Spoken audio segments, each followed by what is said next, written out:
Hello everyone, welcome our education channel We Learn Together.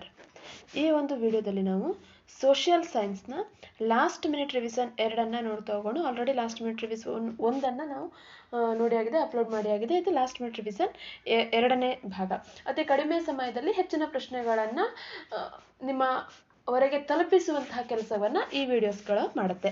ವಿಡಿಯೋವನ್ನು start ಮಾಡ್ತಾ ಹೋಗೋಣ. ಅದಕ್ಕೂ ಮೊದಲು ನೀವಿನ್ನು ನಮ್ಮ ಚಾನಲ್ ವಿ ಲರ್ನ್ ಟುಗೆದರ್ ಅನ್ನು ಸಬ್ಸ್ಕ್ರೈಬ್ ಆಗದೇಗಿದ್ರೆ ದಯವಿಟ್ಟು ನಮ್ಮ ಚಾನಲನ್ನು ಸಬ್ಸ್ಕ್ರೈಬ್ ಆಗಿ, ಹಾಗೆ ಬೆಲ್ ಬಟನ್ ಒತ್ತುವ ಮೂಲಕ ನಮಗೆ ನೋಟಿಫೈ ಆಗಿರಿ. ಫಸ್ಟ್ ಕ್ವಶನ್ ಏನಿದೆ, ರಾಯಲ್ ಎನ್ಫೀಲ್ಡ್ ಬಂದೂಕಿನ ವಿರುದ್ಧ ದಂಗೆ ಎದ್ದ ಬ್ಯಾರಕ್ಪುರದ ಸಿಪಾಯಿ ಮಂಗಲ್ ಪಾಂಡೆ. ಈತ ಬ್ಯಾರಕ್ಪುರದ ಸಿಪಾಯಿ.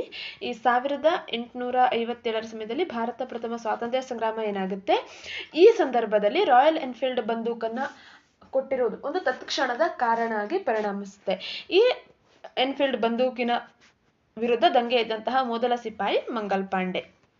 ನೆಕ್ಸ್ಟ್, ಬ್ರಿಟಿಷರ ವಿರುದ್ಧ ಕಾನ್ಪುರದಲ್ಲಿ ದಂಗೆ ಎದ್ದವನು.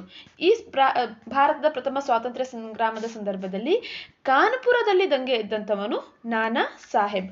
ಆತನಿಗೆ ತಾತ್ಯಾ ಟೋಪೆ ಸಹಾಯವನ್ನ ಮಾಡಿದಂಥವನು.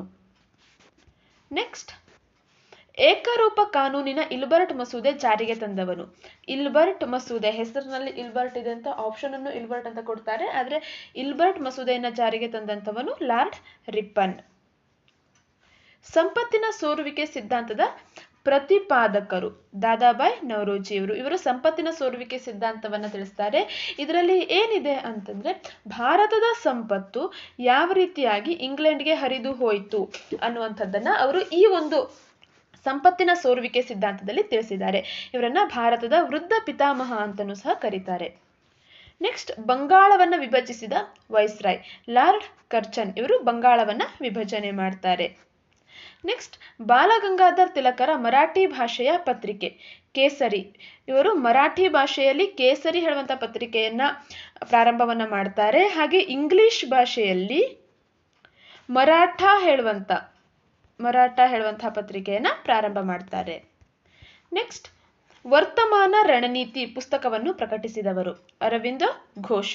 ಇವರ ಒಂದು ಪುಸ್ತಕದ ಹೆಸರು ವರ್ತಮಾನ ರಣನೀತಿ. ಬ್ರಿಟಿಷರನ್ನು ಎದುರಿಸಿದ ಈಶಾನ್ಯ ಭಾರತದ ಬುಡಕಟ್ಟು ವೀರ ಮಹಿಳೆ ಗಾಡಿಯಲ್ ಲೂ ಅನ್ನುವಂಥವಳು ಈಶಾನ್ಯ ಭಾರತದ ಒಬ್ಬ ವೀರ ಮಹಿಳೆ. ಈಕೆ ಬ್ರಿಟಿಷರನ್ನ ಎದುರಿಸ್ತಾಳೆ. ನೆಕ್ಸ್ಟ್, ಜಲಿಯನ್ ವಾಲಾಬಾಗ್ ಹತ್ಯಾಕಾಂಡ ನಡೆಸಿದವರು ಜನರಲ್ ಡಯರ್. ಪಂಜಾಬಿನ ಅಮೃತಸರದಲ್ಲಿ ರೌಲತ್ ಕಾಯಿದೆಯ ವಿರುದ್ಧ ಹೋರಾಟವನ್ನ ಮಾಡಿದಂತಹ ಡಾಕ್ಟರ್ ಫಕ್ರುದ್ದೀನ್ ಕೀಚಲು ಹಾಗೆ ಫಕ್ರುದ್ದೀನ್ ಇವರ ಒಂದು ಬಂಧನವನ್ನ ವಿರೋಧಿಸಿ ಇಲ್ಲಿ ಪ್ರತಿಭಟನೆಯನ್ನ ಮಾಡ್ತಾ ಇರ್ತಾರೆ. ಅವರ ಮೇಲೆ ಜನರಲ್ ಡಯರ್ನು ಗುಂಡಿನ ದಾಳಿಯನ್ನ ಮಾಡಿಸ್ತಾನೆ. ನೆಕ್ಸ್ಟ್, ಜಲಿಯನ್ ವಾಲಾಬಾಗ್ ದುರಂತದ ವಿಚಾರಣೆಗಾಗಿ ನೇಮಕವಾದ ಆಯೋಗ ಹಂಟರ್ ಕಮಿಷನ್ ಅಥವಾ ಹಂಟರ್ ಆಯೋಗವನ್ನ ಬ್ರಿಟಿಷ್ ಸರ್ಕಾರ ಈ ಜಲಿಯನ್ ವಾಲಾಬಾಗ್ ದುರಂತದ ವಿಚಾರಣೆಗಾಗಿ ನೇಮಕ ಮಾಡುತ್ತೆ. ಸ್ವರಾಜ್ ಪಕ್ಷವನ್ನು ಸ್ಥಾಪಿಸಿದವರು ಸಿಆರ್ ದಾಸ್ ಮತ್ತು ಮೋತಿಲಾಲ್ ನೆಹರು. ಬೆಳಗಾವಿ ಕಾಂಗ್ರೆಸ್ ಅಧಿವೇಶನ ನಡೆದ ವರ್ಷ 1924. ಕರ್ನಾಟಕದಲ್ಲಿ ಕಾಂಗ್ರೆಸ್ ಅಧಿವೇಶನ ನಡೆದಿದ್ದು ಈ ಒಂದು 1924ರಲ್ಲಿ ಬೆಳಗಾವಿಯಲ್ಲಿ ನಡೆದಿದ್ದು. ಇಲ್ಲಿ ಗಾಂಧೀಜಿಯವರು ಈ ಬೆಳಗಾವಿ ಕಾಂಗ್ರೆಸ್ ಅಧಿವೇಶನದ ಅಧ್ಯಕ್ಷರಾಗಿರ್ತಾರೆ. ನೆಕ್ಸ್ಟ್, ಭಾರತಕ್ಕೆ ಸೈಮನ್ ಕಮಿಷನ್ ಬರಲು ಕಾರಣ 1919ರ ಕಾಯ್ದೆಯ ವಿಮರ್ಶೆ ಮಾಡಲು. 1919ರ ಕಾಯ್ದೆ ಎಷ್ಟರ ಮಟ್ಟಿಗೆ ಭಾರತದಲ್ಲಿ ಪ್ರಭಾವವನ್ನ ಬೀರಿದೆ ಅಥವಾ ಕಾರ್ಯಗತವಾಗಿದೆ ಅನ್ನೋದನ್ನ ನೋಡ್ಲಿಕ್ಕಾಗಿ ಸೈಮನ್ ಕಮಿಷನ್ ಭಾರತಕ್ಕೆ ಬರುತ್ತೆ. ದಂಡಿ ಸತ್ಯಾಗ್ರಹದಲ್ಲಿ ಭಾಗವಹಿಸಿದ ಕರ್ನಾಟಕದ ತರುಣ ಮೈಲಾರ ಮಹದೇವಪ್ಪ. ಕರ್ನಾಟಕದಲ್ಲಿ ಉಪ್ಪಿನ ಸತ್ಯಾಗ್ರಹ ನಡೆದ ಸ್ಥಳ ಅಂಕೋಲಾ. ಕರ್ನಾಟಕದ ಅಂಕೋಲಾದಲ್ಲಿ ಉಪ್ಪಿನ ಸತ್ಯಾಗ್ರಹ ನಡೆಯುತ್ತೆ. ಗಾಂಧೀಜಿಯವರು ಭಾರತೀಯರಿಗೆ ಮಾಡು ಇಲ್ಲವೇ ಮಡಿ ಹೇಳಿಕೆ ನೀಡಿದ ಹೋರಾಟ. ಭಾರತೀಯರಿಗೆ ಡೂ ಆರ್ ಡೈ ಹೇಳುವಂತಹ ಒಂದು ಕರೆಯನ್ನ ನೀಡುತ್ತಾರೆ. ಇದು ಭಾರತ ಬಿಟ್ಟು ತೊಲಗಿ ಹೋರಾಟ, ಕ್ವಿಟ್ ಇಂಡಿಯಾ ಚಳವಳಿಯಲ್ಲಿ ನೀಡಿರುವಂಥದ್ದು. ಭಾರತದಲ್ಲಿ ಕಾರ್ಮಿಕ ಹೋರಾಟ ಆರಂಭವಾದ ಸ್ಥಳ ಕಲ್ಕತ್ತಾದಲ್ಲಿ ಕಾರ್ಮಿಕ ಹೋರಾಟ ಆರಂಭ ಆಗುತ್ತೆ. ಫಾರ್ವರ್ಡ್ ಬ್ಲಾಕ್ ಪಕ್ಷವನ್ನು ಸ್ಥಾಪಿಸಿದವರು ಸುಭಾಷ್ ಚಂದ್ರ ಬೋಸ್. ಇವರು ಫಾರ್ವರ್ಡ್ ಬ್ಲಾಕ್ ಹೇಳುವಂತಹ ಒಂದು ಪಕ್ಷವನ್ನ ಸ್ಥಾಪನೆ ಮಾಡ್ತಾರೆ. ನೆಕ್ಸ್ಟ್ 19ನೇ ಪ್ರಶ್ನೆ, ಮೂಕನಾಯಕ ಪತ್ರಿಕೆ ಹೊರಡಿಸಿದವರು ಡಾಕ್ಟರ್ BR ಅಂಬೇಡ್ಕರ್. ಇವರನ್ನ ಸಂವಿಧಾನ ಶಿಲ್ಪಿ ಅಂತ ಹೇಳಿ ಕರೆಯುವಂಥದ್ದು. ಇವರು ಮೂಕನಾಯಕ ಹೇಳುವಂಥ ಪತ್ರಿಕೆಯನ್ನ ಹೊರಡಿಸ್ತಾರೆ. ಭಾರತದ ಉಕ್ಕಿನ ಮನುಷ್ಯ ಎಂದು ಸರ್ದಾರ್ ವಲ್ಲಭಾಯಿ ಪಟೇಲ್ರನ್ನ ಕರೀತಾರೆ. ಸ್ವತಂತ್ರ ಭಾರತದಲ್ಲಿ ಭಾರತದ ಏಕೀಕರಣ ಅಥವಾ ಏನು ಭಾರತದ ಒಕ್ಕೂಟಗಳನ್ನ ವಿಲೀನೀಕರಣ ಮಾಡುವಲ್ಲಿ ಇವರ ಪಾತ್ರ ಪ್ರಮುಖದಾಗಿದೆ. ಅದರಲ್ಲೂ ಹೈದರಾಬಾದ್ ಹಾಗೆ ಗುಜರಾತ್ನ ಜುನಾಗಢ್ ಹಾಗೆ ಕಾಶ್ಮೀರ, ಈ 3 ಪ್ರದೇಶಗಳು ಬಹಳಷ್ಟು ವಿಲೀನೀಕರಣ ಕಷ್ಟ ಆಗಿರುವಂಥದ್ದು. ಅಂತಹ ಪ್ರದೇಶಗಳ ವಿಲೀನೀಕರಣವನ್ನ ಮಾಡ್ತಾರೆ. ನೆಕ್ಸ್ಟ್, ಭಾರತದ ಆದ್ಯ ಹೋರಾಟ ಎಂದು ಯಾವುದನ್ನು ಕರೆಯಲಾಗಿದೆ? ಸಂತಾಲ ಬುಡಕಟ್ಟು ದಂಗೆಯನ್ನ ಭಾರತದ ಆದ್ಯ ಹೋರಾಟ ಅಂತ ಕರೆಯಲಾಗಿದೆ. ನೆಕ್ಸ್ಟ್, ಚಂಪಾರಣ್ಯ ಜಿಲ್ಲೆಯಲ್ಲಿ ಯಾವ ಬೆಳೆಯ ವಿರುದ್ಧ ಹೋರಾಟ ಮಾಡಲಾಯಿತು? ನೀಲಿ ಬೆಳೆ ಅಥವಾ ಇಂಡಿಗೋ ಬೆಳೆಯ ವಿರುದ್ಧ ಚಂಪಾರಣ್ಯ ಜಿಲ್ಲೆಯಲ್ಲಿ ಹೋರಾಟವನ್ನ ಮಾಡಲಾಯಿತು. ನೆಕ್ಸ್ಟ್, 1929ರ ಲಾಹೋರ್ ಕಾಂಗ್ರೆಸ್ ಅಧಿವೇಶನದ ಅಧ್ಯಕ್ಷರಾಗಿದ್ದವರು ಜವಾಹರ್ಲಾಲ್ ನೆಹರು.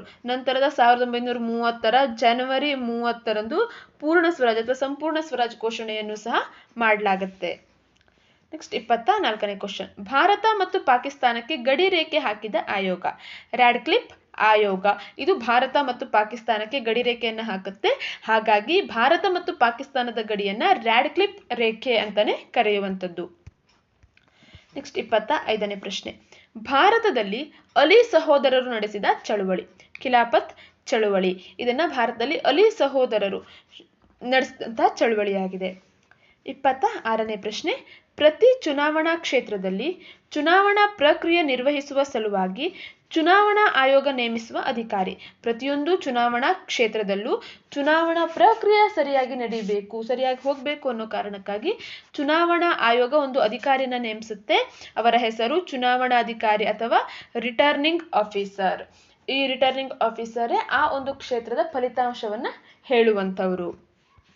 ನೆಕ್ಸ್ಟ್ 27ನೇ ಕ್ವಶನ್, ಕರ್ನಾಟಕದಲ್ಲಿ ಹಾದು ಹೋಗಿರುವ ಉದ್ದವಾದ ರಾಷ್ಟ್ರೀಯ ಹೆದ್ದಾರಿ? NH-13. ಇದರ ಜೊತೆಗೆ ಇನ್ನೊಂದು ಅಡಿಷನಲ್ ಇನ್ಫಾರ್ಮೇಶನ್ ತಿಳಿಸ್ತೇನೆ. ಪ್ರೀವಿಯಸ್ ಒಂದು ವಿಡಿಯೋವನ್ನ ಮಾಡುವಾಗ ಕೊಡಗು ಜಿಲ್ಲೆಯಲ್ಲಿ ಹಾಗೂ ರಾಯಚೂರು ಜಿಲ್ಲೆಯಲ್ಲಿ ಯಾವುದೇ ರೈಲು ಇಲ್ಲ ಅನ್ನುವಂಥದ್ದನ್ನು ಹೇಳಿದೆ. ಅದು ಬೈ ಮಿಸ್ಟೇಕ್ ಆಗಿ ಹೇಳಿರುವಂಥದ್ದು. ಕೊಡಗು ಜಿಲ್ಲೆಯಲ್ಲಿ ರೈಲು ಇಲ್ಲ, ರಾಷ್ಟ್ರೀಯ ಹೆದ್ದಾರಿಗಳು ಸಹ ಕೊಡಗು ಜಿಲ್ಲೆಯಲ್ಲಿ ಇಲ್ಲದೆ ಇರುವಂಥದ್ದು. ನೆಕ್ಸ್ಟ್ 28ನೇ ಪ್ರಶ್ನೆ, RBI ಅನ್ನು ರಾಷ್ಟ್ರೀಕರಣ ಮಾಡಲಾದ ವರ್ಷ? 1949ರಲ್ಲಿ RBI ಅನ್ನು ರಾಷ್ಟ್ರೀಕರಣ ಮಾಡಲಾಗುತ್ತೆ. 1935ರಲ್ಲಿ RBI ಸ್ಥಾಪನೆಯಾಗುತ್ತೆ. ನೆಕ್ಸ್ಟ್ 29ನೇ ಪ್ರಶ್ನೆ, ಶಿವಾಜಿ ಪಟ್ಟಾಭಿಷೇಕ ನಡೆದ ಸ್ಥಳ? ರಾಯಗಢದಲ್ಲಿ ಶಿವಾಜಿಯ ಪಟ್ಟಾಭಿಷೇಕ ಆಗುತ್ತೆ. ಈ ಪಟ್ಟಾಭಿಷೇಕದ ಜೊತೆಗೆ ಆತ ಛತ್ರಪತಿ ಹೇಳುವಂತಹ ಬಿರುದನ್ನ ಪಡೆದುಕೊಳ್ತಾನೆ. ಶಿವಾಜಿ ಛತ್ರಪತಿ ಹೇಳುವಂತಹ ಬಿರುದಿನೊಂದಿಗೆ ಎಲ್ಲಿ ರಾಯಗಢದಲ್ಲಿ ಪಟ್ಟಾಭಿಷೇಕ ಆಗುತ್ತೆ. 1674ರಲ್ಲಿ ಶಿವಾಜಿಯ ಪಟ್ಟಾಭಿಷೇಕ ಆಗುವಂಥದ್ದು. ಲಾಸ್ಟ್ 30ನೇ ಪ್ರಶ್ನೆ, ಗೃಹ ರಕ್ಷಕ ದಳ ಸ್ಥಾಪನೆಯಾದ ವರ್ಷ? 1946ರಲ್ಲಿ ಗೃಹ ರಕ್ಷಕ ದಳ ಅಥವಾ ಹೋಮ್ ಗಾರ್ಡ್ ಅಂತ ಕರೆಯುವಂಥದ್ದು ಸ್ಥಾಪನೆಯಾಗುತ್ತೆ. ಒಟ್ಟು 30 ಪ್ರಶ್ನೆಗಳನ್ನ ನಾವು ಈ ಒಂದು ವಿಡಿಯೋದಲ್ಲಿ ನೋಡಿದ್ವಿ. ಇದೇ ರೀತಿಯಾಗಿ ನೆಕ್ಸ್ಟ್ ವಿಡಿಯೋದಲ್ಲಿ ಇನ್ನು 30-25 ಪ್ರಶ್ನೆಗಳ ಸೀರೀಸ್ಗಳನ್ನು ನಾವು ನೋಡ್ತಾ ಹೋಗೋಣ. Thank you for watching our ವಿಡಿಯೋವನ್ನು ಲೈಕ್ ಮಾಡಿ, ಶೇರ್ ಮಾಡಿ, ಹಾಗೂ ಯಾರು ನಮ್ಮ ಚಾನಲ್ ಅನ್ನು ಸಬ್ಸ್ಕ್ರೈಬ್ ಆಗದೆ ವಿಡಿಯೋವನ್ನು ನೋಡ್ತಾ ಇದ್ರೋ ದಯವಿಟ್ಟು ನಮ್ಮ ಚಾನಲ್ ಅನ್ನು ಸಬ್ಸ್ಕ್ರೈಬ್ ಆಗಿ. Thank you.